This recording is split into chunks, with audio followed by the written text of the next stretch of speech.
Hi, I'm Katie, and this is episode 72 of Ornamentations, and I would like to welcome you to a very special episode because I have a super exciting finish to share with you today. I actually have two finishes, plural, to share with you, as well as news on some upcoming kit releases, as well as the upcoming registration for the Elizabethan Valentine class. I have some whip choices to make that we'll be looking at, but today we're gonna cut right to the chase and start with the really big news in my world. So thank you all for all of your kind well wishes after the last episode. Honestly, I sounded much worse than it actually was. I'm feeling much better, but the tail end of this virus has been a little nasty, and I've spent the last 2 weeks pretty much either sleeping or sitting in bed, which has been spectacularly boring. But it allowed me to make some mega progress on my big ongoing whip, Modern Folk Embroideries AKGIT 1833, a Violander sampler. I went back and checked my notes, and I started this on June 30th, 2023. I took 3 months off over the holiday period into January, February for holiday stitching and to focus on the Britomart sampler. And then I finished this on May 13th. Oh my gosh, I can't even make it excited because my voice is still a little scratchy, although much better. That is a completed, totally finished, blocked, and ready for framing AKGIT. Are you excited? I'm so excited. Oh my goodness. Does that just look amazing or what? I actually blocked this piece twice. The first time around was a pretty gentle blocking. There wasn't as much distortion as I had expected to find, given that this piece was worked entirely in hand. But ooh, there is a stray thread on there. But there was still just a little rippling down this far side on the linen, not in the stitching. And I looked at that, I was like, no, I can do better than that. So I went back and blocked it a second time so that it is perfectly glassy smooth, even, everything's all squared up, and it's ready for framing. I'm gonna send it off. I'm so excited to see this hanging on my wall. Also, now that it's done, I don't have to keep thinking of new things to say about this ginormous piece every time on my Flosstube, which I'm sure is probably going to be a relief to everyone, because I mean, how many times can you really say that this is just like the coolest sampler of all time, that it's stitched on legacy linen 5363 Sicilian marzipan? So that's why this has a more stretched rectangular feel, the uneven weave, as opposed to the image on the chart, which is more square. I love how it's kind of stretched those lozenges. I know I've said that before. I've said everything about this before, honestly, and that it's stitched with Soie Surfine 2099. It looks fabulous. So as we talked about at the time, I did replace AKGIT's initials with my own. In that spot on the original chart, she actually put her initials and the date. I thought that looked a little squished, so I just put my initials and then I dated it right at the end. Those were the very last things to go on this piece. I'm kind of superstitious about that. I never date anything until I'm actually at the end, and so the date's always last to go on.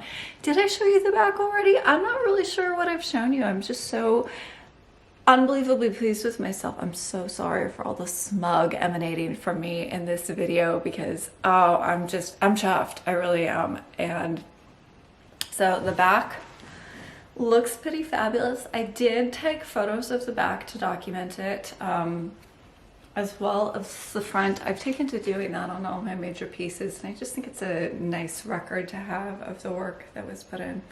So, oh my gosh.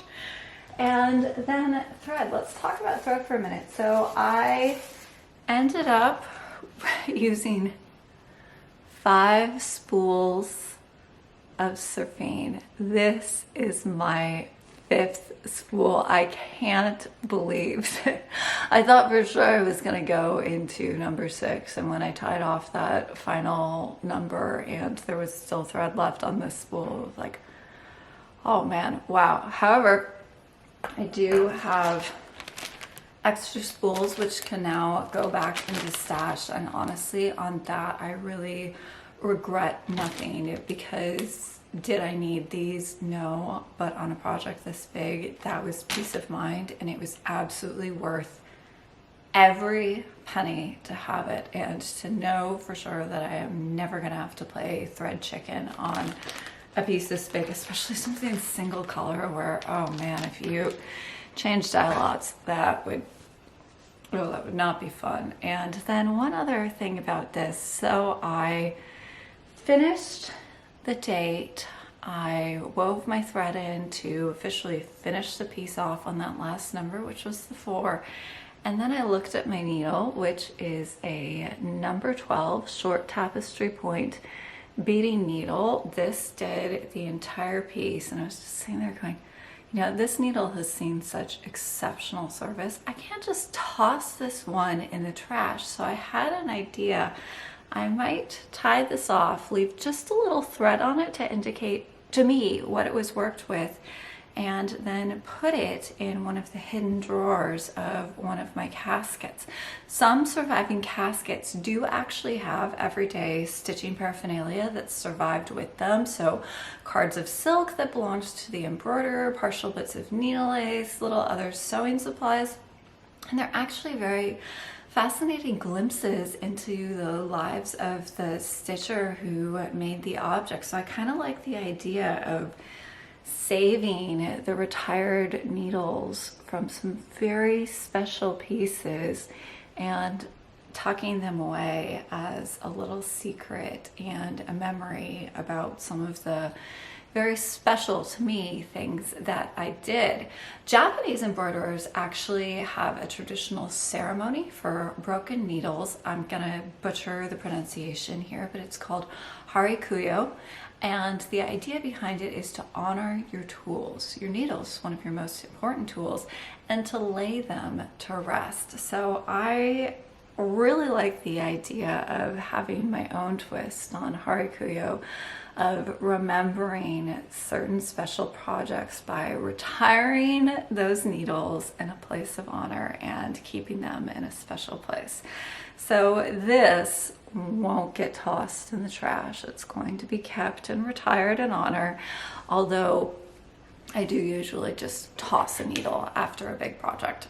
And I don't know what it is, something about a really big finish always kind of leads me to a little bit of reflection. Do you get that, or is that just me? But I was thinking about how, you know, I think my 2 favorite cross stitch finishes to date are Jacob's single color medallion pieces. There's something about them that really speaks to me, because AKGIT is definitely my favorite cross stitch finish today. I love this piece. I've been infatuated with it since the first time I saw it. I mean, it's actually the only time I've ever looked at something and thought, you know, I really want that hanging on my wall, because I'm such a process stitcher. Display isn't normally important to me.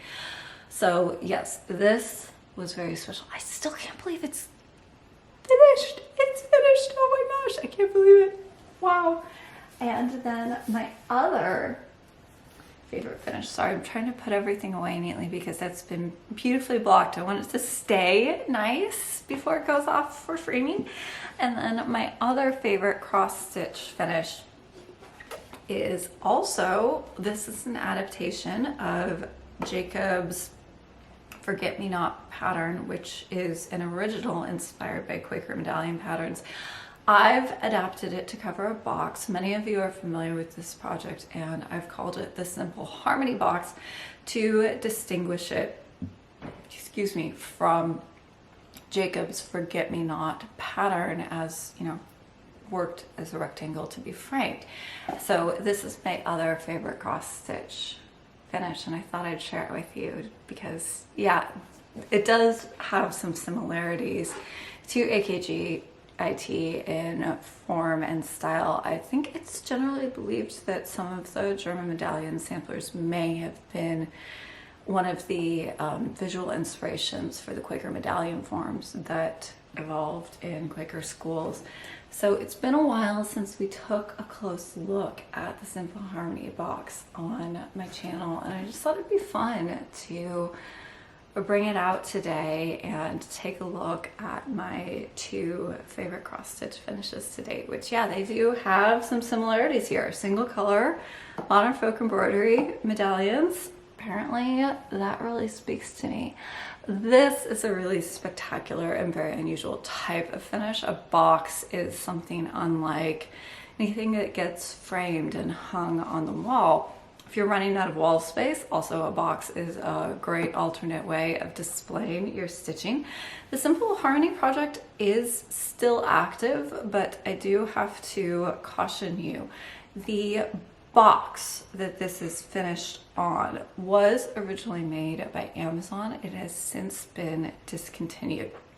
A very helpful viewer provided exact measurements of her own unfinished box. Those are uploaded on my website.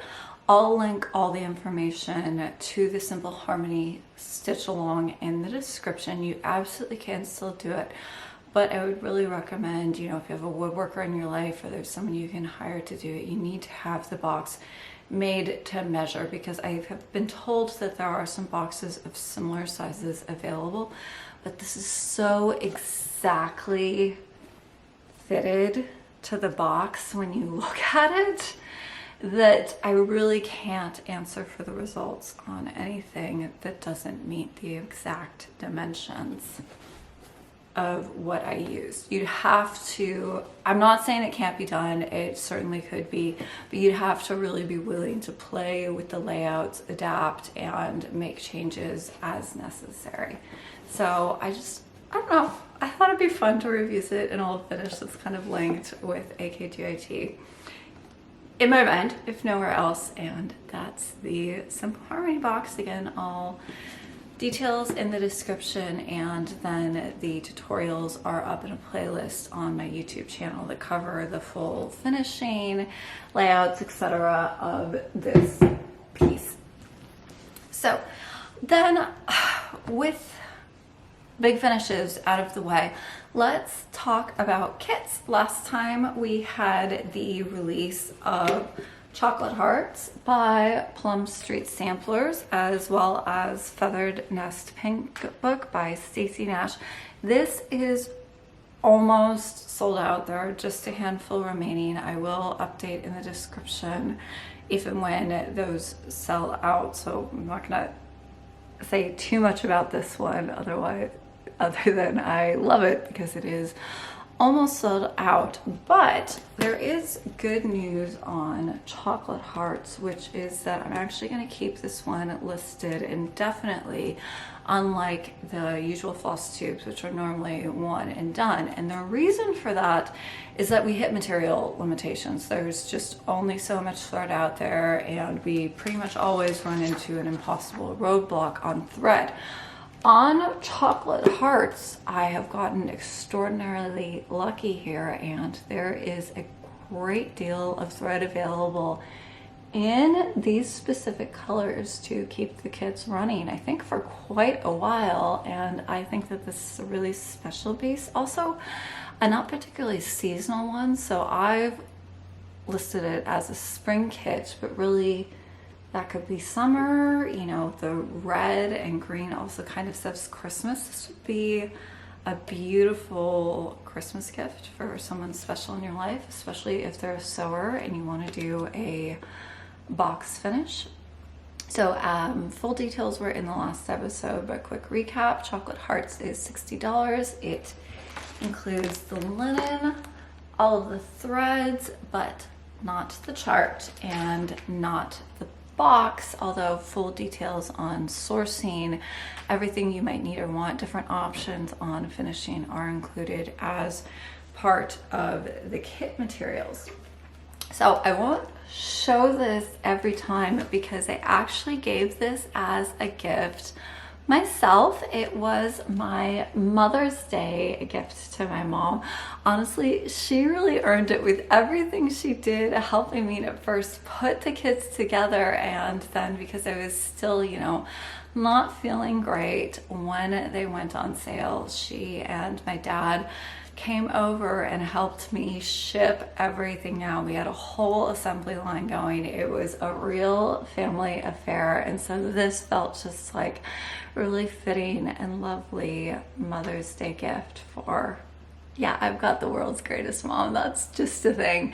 So chocolate hearts, it does make a wonderful gift. I can testify to that. I might be overdoing it a little bit because my mom, I mean, she loved it, but she also laughed and said that she thought she was turning into a showroom for Katie Strack, an artisan embroidery. I was like, oh dear, does that mean I'm like overdoing the stitched gift thing? However, I love making and gifting things to my mom because she's always so appreciative. I mean, I think that's always something that we crave as stitchers, right? Is for people to understand how much love and care goes into our stitching, and she certainly does.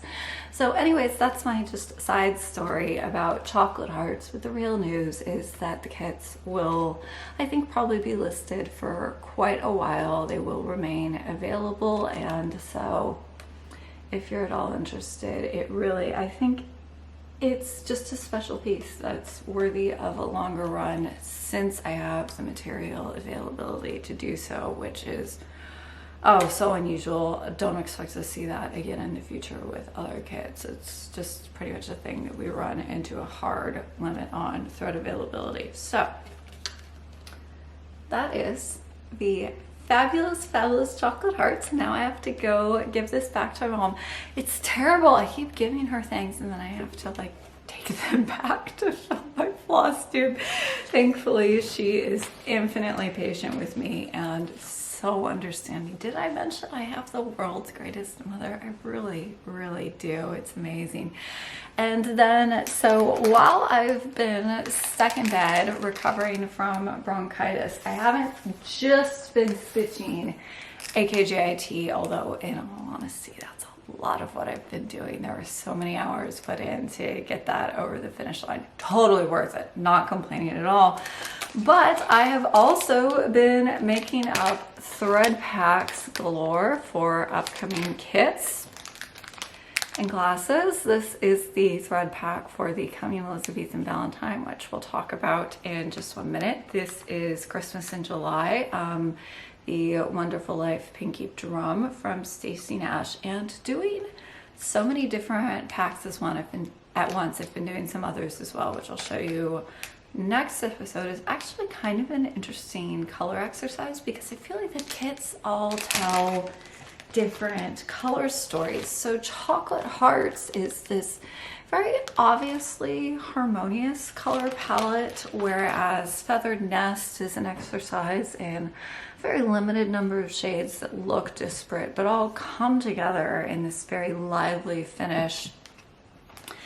The Elizabethan Valentine is bright, beautiful, lusciously vibrant colors, but again, they're tied together by a very limited number of shades.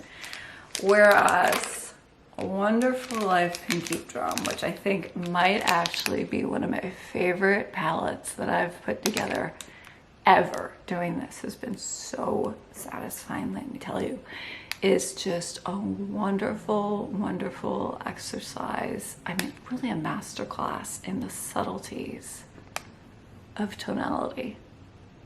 Look at that. It doesn't seem like it would necessarily be that exciting from this very heavy gray neutral dominated palette.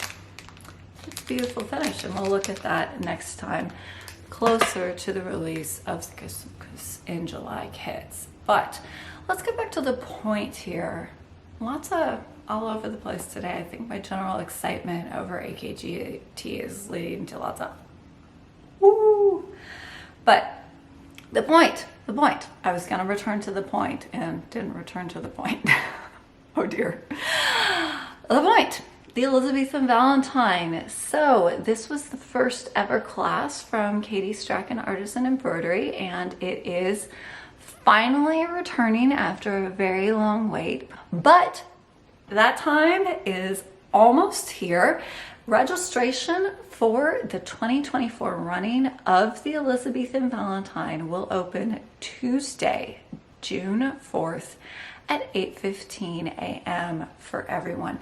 There are actually more people on the notification list than I have spots in the class, and I was hoping I could find a way to open registration for you guys first. I know you have been very patiently waiting, and thank you for that. However, that's not something I can technically do on my website. There's just no, it's either public and available to everyone, or it's not available for purchase. There are only two settings.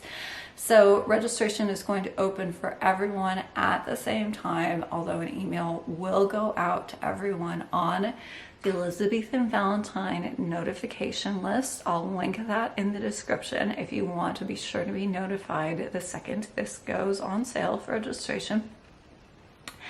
And just as I said, there are more people on the list than I currently have spots. There's no way to know. I haven't done this before. We may be looking at an early sellout here. So just so you have all the information going in, interest seems to be very high. The cost will be a little higher than the last time this ran based on materials going up. I think we're looking at $275, $280 for that's class and all materials.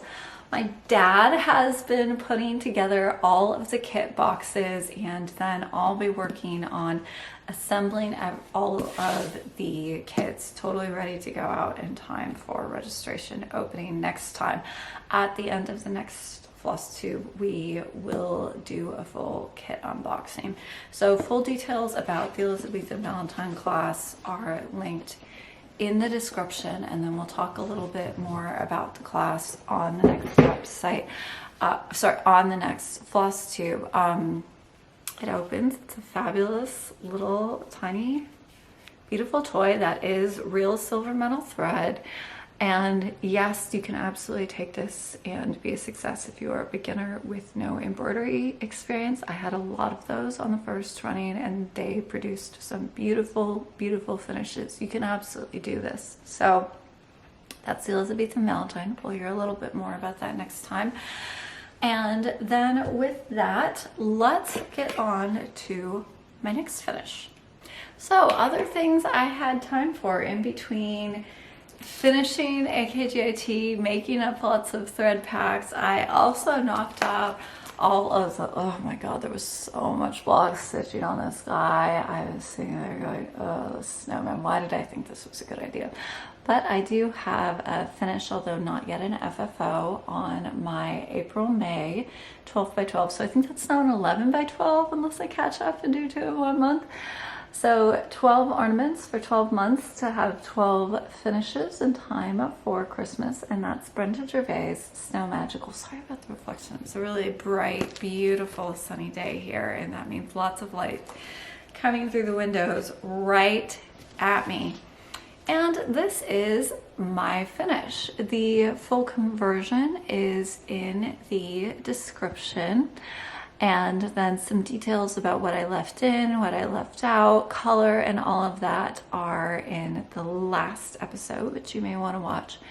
And then I did do my embellishments. So they, I think, really add a lot of the definition to this guy. Otherwise, he would just bleed into the snow around him. If you don't want to do sequins on yours, which is totally fine, I'm a sparkle hound, not everybody is, you would really want to leave in the trees because that kind of helps, you know, give a little more definition to that. I'm going to put a photo here of what this looked like before I had all the sequins on, and then you can see how the sequins really separate this guy from the snow around him. And then I left off a few of the snowballs around him and replaced those with sequins. And so normally I like to do just clear gloss sequins, but I have been experimenting a little bit lately with doing ones with like an AB finish.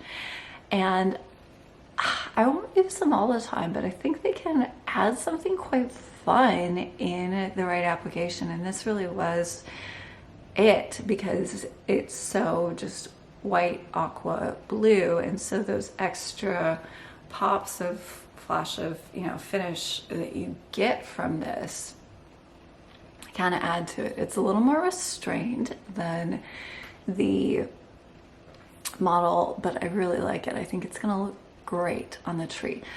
So I would like to actually do a tutorial on adding sequins and beads to your cross stitch finishes and embellishments for later this year.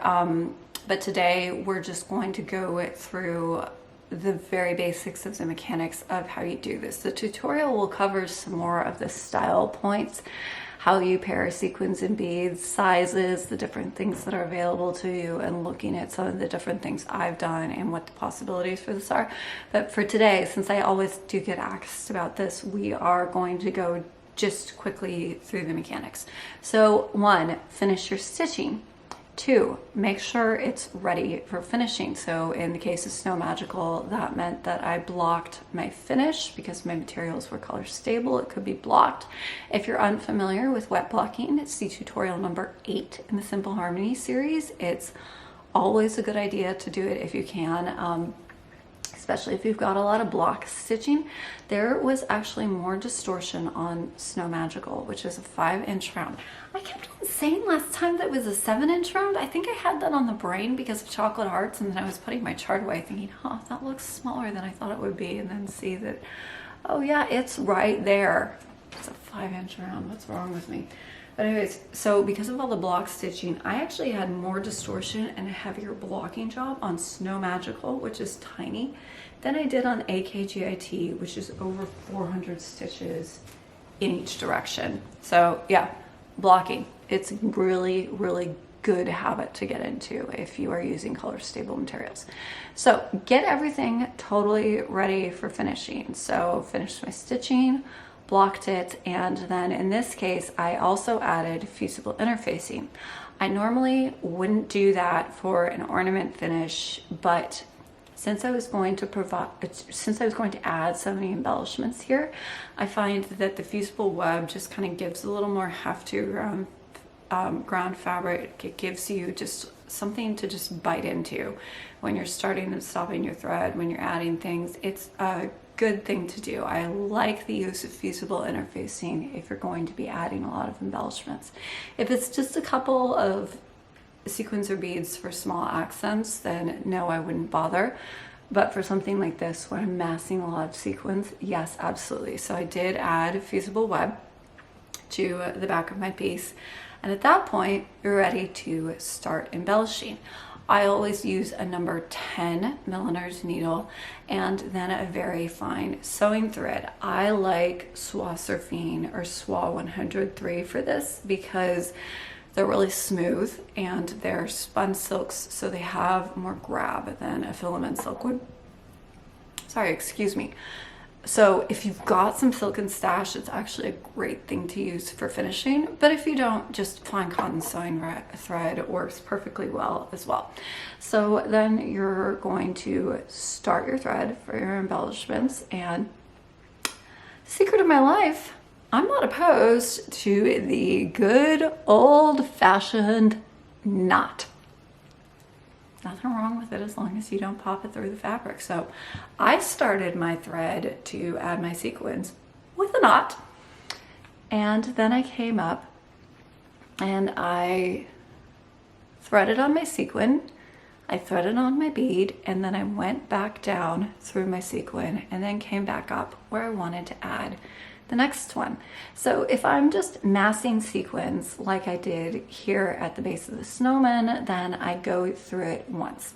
If you are doing just embellishment and isolation, or if you've got long carries, see if you can see that. I'm not sure you can. Yeah, right there. Long carries. So I did carry my thread between the snowballs on top.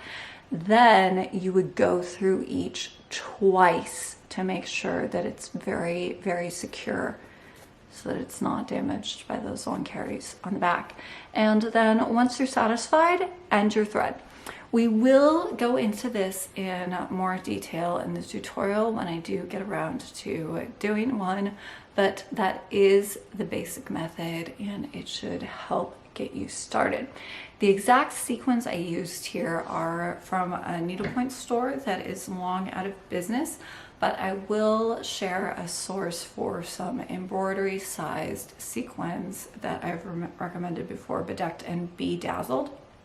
And you can at least get started there, although they probably won't be the exact same ones that I used here. We'll get more into sizes, finishes, and style points in the tutorial when I do get around to that. And then again, these are my threads for some Snow Magical. The conversion is in the description. I didn't end up using the green, so that will be noted with an asterisk. So that is Snow Magical. And then I hope to have this as an ornament FFO. So his color is actually more, it's actually very bright, but it's getting really washed out by all the light in here. So we'll see if that improves when I have an FFO to show you hopefully next time. It won't take too long to finish this guy, and I might add a few more fun and sparkly treats. We'll see. And then I've now got a big hole in my whip rotation. AKGIT is done. Oh, I still can't believe that. That's crazy. And so I looked at 2 sampler whips that I have ongoing, thinking about what's next. The first is just my very small start on Fox and Rabbit, Elizabeth Campbell, 1838. So as you heard me say before, I saw Karen stitching the model at summer school. So I would like to take this to summer school. My small and pathetic start. This is on 48 count legacy linen March Pain. And I am using Soie Surfine.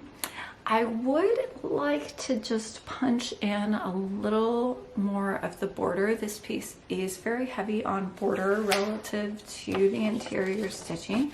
So I might put in some more hours with Elizabeth Campbell, but I think I'd really like to take this to summer school and then have it be my focus piece for Sampler September. So I'd like to put in a little work on this. But I think what I will be spending the most time with is Oh Sweet Humility, Eliza Townsend's work by Cross Stitch Antiques. So we haven't seen this one in a while, I think. I worked on it for Sampler September, and then this was the subject of my How I Cross Stitch video. But this is Eliza Townsend's work. So I did get this out this weekend. Family lunch on Sunday went for 6 hours from noon to 6 p.m. and I was stitching away on the border of Eliza Townsend's work while we were having fun and chatting. So I added 2 full flowers to the border, made the turn at the top, and then added the outline for a 3rd.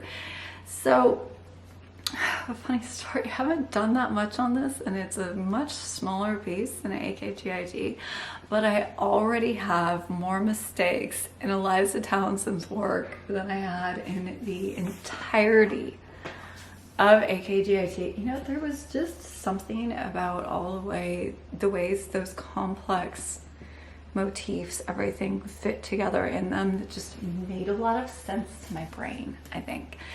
Because I'm racking up the mistakes on Eliza Townsend's work, and thankfully I noted them in the chart, so I remembered what they were and how I was going to compensate for them when I went back to this, because it's been a while. So I have 3 extra rows in here. I missed the overlap on the chart. If you're stitching this, pay close attention here. I missed it because I was just working straight along, not paying attention to all the other landmarks around it. It was really a dumb mistake on my part. But so I've got 3 extra stitches on this side, and so I want to add into the border. So I added 1 extra stitch right here at the turn, one extra stitch here, and the first, this is going to be a carnation, goes into those alternating spots on the border. And then I'm going to do the same on the other side. So that'll add 4 stitches across the top, give me 1 extra stitch on this side of the house. I am going to rearrange some of the elements a little bit. This house right here is just like running right into the border. So I do want to kind of move things around, recenter them a little bit, and that'll give me a little extra room to work with. However, I really do love this piece. I think it's beautifully balanced. I love the colors. I am doing an original conversion, and I will list it in the episode description, but I would note it is currently incomplete. I will add threads to it as I pick them, but for now I'm working really heavy on the same areas where I'm using the same colors, so I don't expect to have a complete conversion for quite some time. This is Soie Surfing on 45 count legacy linen jersey cream. I know I'm alone on an island going up to surfing on 45 count, but honestly, I love it. So if you hold it back at the distance you're actually going to look at your finish from, I don't think the coverage looks light at all. Where it does look a little light is if you've got that right under your nose, say under your magnifier, then yes. But the overall effect, I think you still get very strong color. I mean, look at the pinks and reds in that border. You're not lacking in color here.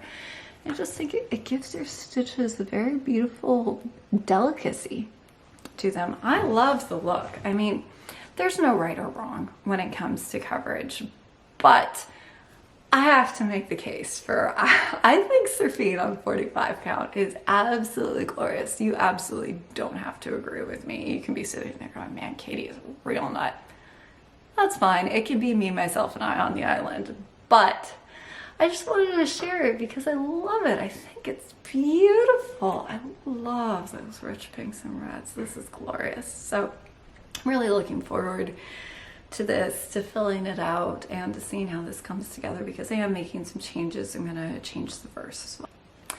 Sorry, sneezing. Where was it? I think it was that I am going to change the verse. I do have a couple bits of poetry that I'm looking at putting in there instead, so I need to make a choice, adjust the chart a little bit to account for that, and then see how my color picks come together.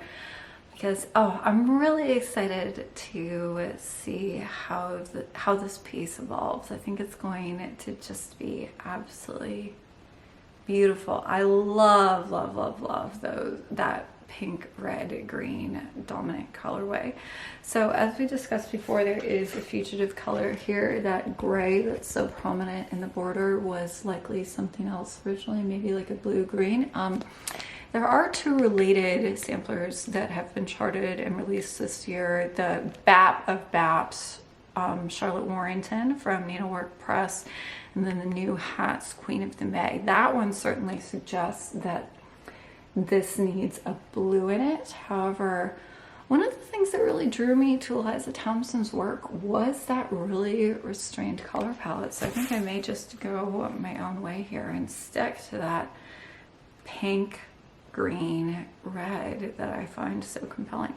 So we'll see how this evolves as it comes together. I'm excited to see how it comes together. It is beautiful, beautiful, beautiful. Oh, and then this right here. No, that's not a blood stain. It's a thread mark. So I did have an error here. I've got 1 extra stitch in the border. I marked the chart, and I marked the opposite place on the chart, so I know to add a stitch on that side so that everything lines up correctly. But it occurred to me that it'd be very, very useful to know at a glance where my error was, so that I know if I'm, counting off the border, that this is where it's not reliable. That's where my error is. So I threw in just a couple stitches as a thread mark. It can be very easily removed, and then I know at a glance where my error is, so I don't count off the wrong spot. It's a really helpful thing to do if you've got an error and you know it. If you don't know where your error is, not nearly as helpful. But that is the fabulous Eliza Townsend's work. Oh, Sweet Humility.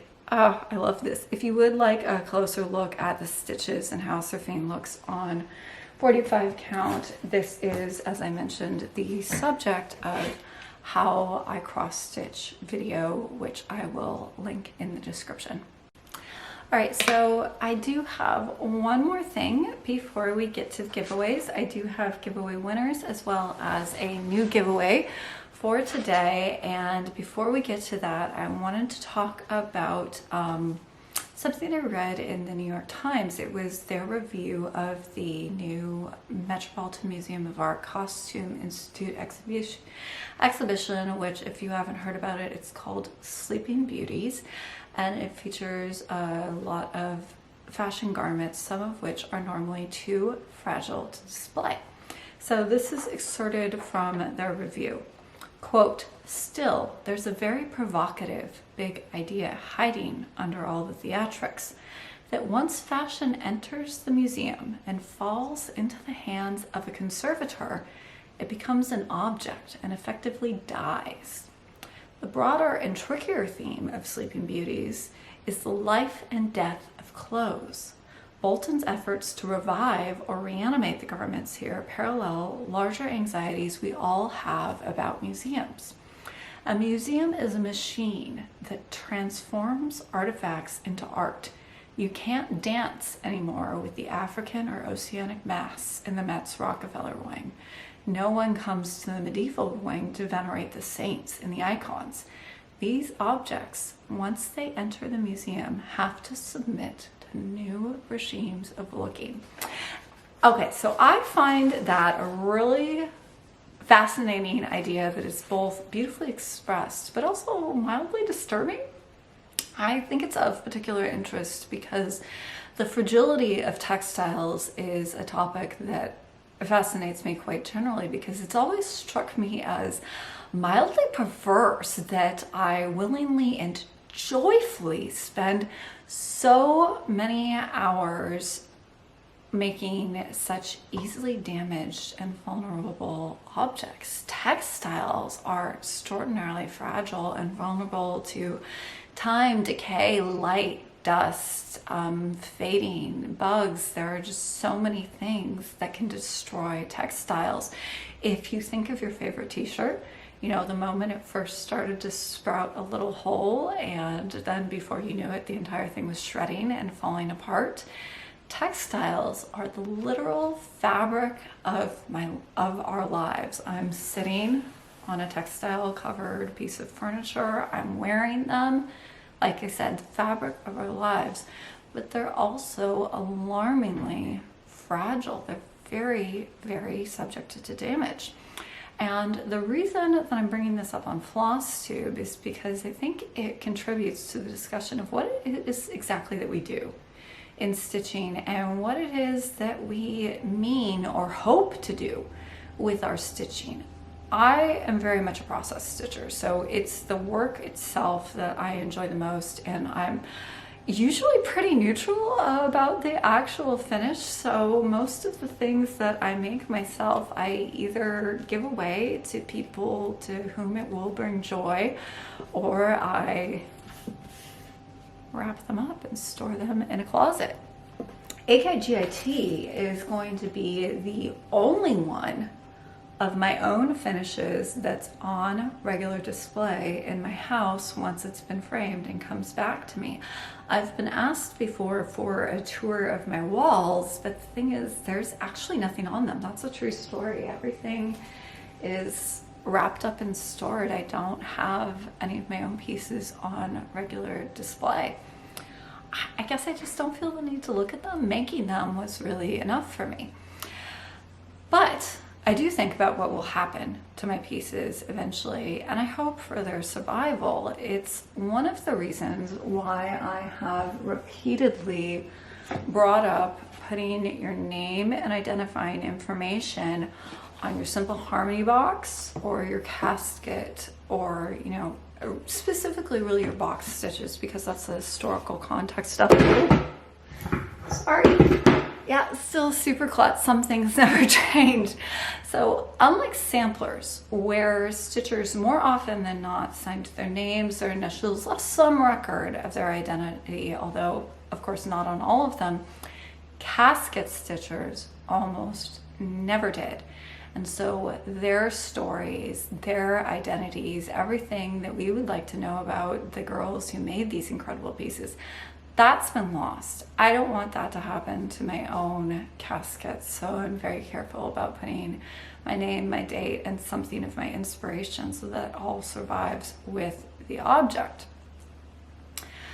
But to return to the point, if your answer to why do I stitch and what do I want to leave behind is I love stitching, who cares? Then I have the utmost respect for that. No quarrel whatsoever. Process alone is absolutely enough. But I also really like philosophical questions. So this is one that I would like to put out there for discussion in the comments, in your stitching group, at your guild, you know, just chatting over with your friends. What afterlife would you wish for your stitching if it could have anything, and if you could determine its future? I mean, if anything were possible, don't be limited to what you think is likely to happen, what's within the realm of possibility. If you could give your stitching anything in its future life, what would it be? Would it be the subject of a book like the Objets de Folie that was published this year? Would it be in a museum? Would it be cherished by your descendants, hanging on a wall as part of other pieces that they made to go? I mean, literally, sky's the limit. What would you wish for your stitching if you could give it anything in its next life? But returning to the question posed by the Met and how objects change with our use of them, and you know, they're talking about what happens when it goes to a museum, but I would say that that actually happens during the course of our own lifetimes too. So AKGIT is headed off for framing. I'm really excited about that. I cannot wait to hang this on my wall and get to look at that and be just so pleased with myself, because it is gorgeous and I love looking at it. But when we see it again, it's going to be mounted. It's going to be behind museum glass, and I am going to hang it on my wall to admire, which is going to be completely different from the life it has led so far. Because for months now, I've been holding it, I've been touching it, I've been stitching it, and feeling the piece come together under my fingertips, because I cross stitch in hand. So this has had a very tactile experience for me so far. I can feel the texture, the incredibly fine, because of the fineness of the thread and the high count of the stitches as they have, you know, built, as they have built, as the stitches have come together on this object. Yeah, still lost for words when it comes to AKGIT. So this has been a really sensory experience, and also one where I've watched the design come together that is now changed, now that it's complete. So that feeling of touching it, of feeling the fineness of the linen, of feeling the texture of the stitches, that's all going to be lost once it's framed behind glass and on my wall for me and others to admire. It's going to have a new kind of life where its primary experience is going to be one of looking. It's going to be transformed and given a new experience, much in the way that the Met's Sleeping Beauties are no longer garments to be worn and experienced, but objects to be looked at, which, as they rightly note, happens anytime an object enters a museum. So maybe perhaps consider that as well when you're thinking about what afterlife you want for your stitching. Do you want them to go into a museum where they're transformed, or do you want them something that's still experienced by your family, your loved ones, perhaps as instruments of memory, as textiles have been for women, you know, for time immemorial? So to encourage you to engage with today's closing topic, and honestly, this may be of interest to no one but myself. I found it really fascinating, and that's why I'm sharing it with you today, because Flosstube is a place for me to share all the things that I love and that interest me, that are, you know, even vaguely stitching related.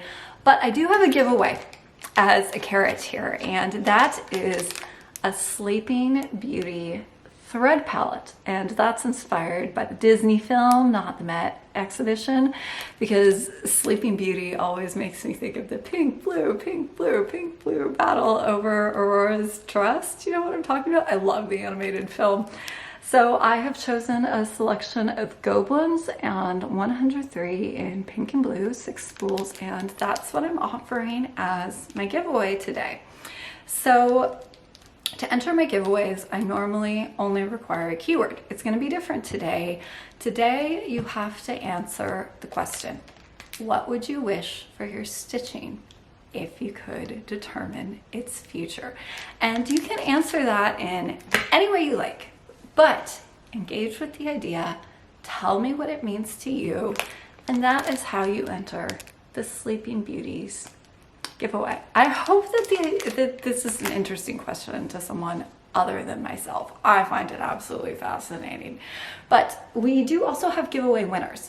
So the winner for the box giveaway from the last episode is K Hayes 9591. I've commented on your comment. Please give me your mailing address using the contact form on my website. And then the second winner of the frame that was never claimed, that was Cindy Jensen, as announced in the last episode. You have until June 4th to claim the frame, or I will be announcing a new draw for the next episode. So, speaking of the next episode, as we're finally at the end of this one, I think this has probably been a long one, I will be picking a June ornament for my 12 by 12 Christmas stitching. Hopefully I'll be showing you an FFO on Snow Magical. I have a few ideas about maybe adding a little more sparkle to that one, so that'll be fun. And then we'll be returning to old whips and seeing what progress I make of them. There will also be the opening of the registration for the Elizabethan Valentine. And as a final reminder, chocolate hearts kits remain on sale. Link is in the description. So I'll see you again in 2 weeks. Okay, I can't help myself. I'm sorry. I'm so smug about this. I'm sure it's insufferable.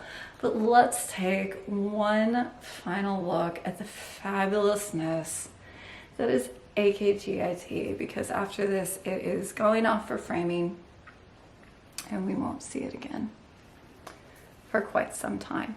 But I am just, truly, I am chuffed. I am so excited about this finish, and I can't help just, wallowing in it just a little more. So that's today. I'll see you again in 2 weeks. I hope that they bring you all kinds of wonderful, wonderful stitching and good things. And until next time, happy stitching.